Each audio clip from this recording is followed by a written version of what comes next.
மாவட்டத்தில் ஆகஸ்ட் 15ஆம் தேதி முதல் இருசக்கர வாகனத்தில் பயணிப்பவர் இருவரும் ஹெல்மெட் போட வேண்டும் என்பது குறித்து நம்ம போக்குவரத்து காவல்துறை சார்பாக வலியுறுத்தியுள்ளோம். அதன் ஒரு பகுதியாக இன்று நம்ம சாலையில் பயணிக்கும் போது இருவரும் ஹெல்மெட் அணிந்திருப்பவர்களுக்கு ஒரு பாராட்டும் விதமாக திருக்குறள் புத்தகமும் இனிப்பும் வழங்கப்பட்டது.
ஏன் 2 பேரும் ஹெல்மெட் போட சொல்றோம்னு பாத்தீங்கன்னா, நம்ம கன்னியாகுமரி டிஸ்ட்ரிக்ட்ல நிறைய சாலை விபத்துகள் இருசக்கர வாகனங்கள் பயணிப்பதா மரணிக்கின்றனர். அதுல பெரும்பாலானோர் ஒரு 70% பேர் பாத்தீங்கன்னா ஹெல்மெட் போட மாட்டாங்க.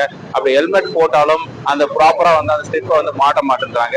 ஸோ அதன் ஒரு காரணமாக தான் கட்டாயமா எல்லாரும் ஹெல்மெட் போடணும்னு சொல்லிட்டு நம்ம வலியுறுத்தி வருகிறோம். அதனால நம்ம மாவட்டத்தை ஒரு விபத்தில்லா ஒரு மாவட்டமா மாத்தோம்னா இந்த காவல்துறை மட்டும் முயற்சி செய்ய முடியாது. பொதுமக்களோட ஆர்வம், பொதுமக்களோட பங்களிப்பும் ரொம்ப முக்கியம். இது ஒரு மக்கள் இயக்கமா மாறினா மட்டும்தான் நம்ம ஒரு கன்னியாகுமரி மாவட்டத்தை ஒரு விபத்தில்லா மாவட்டமா மாற்ற முடியும்.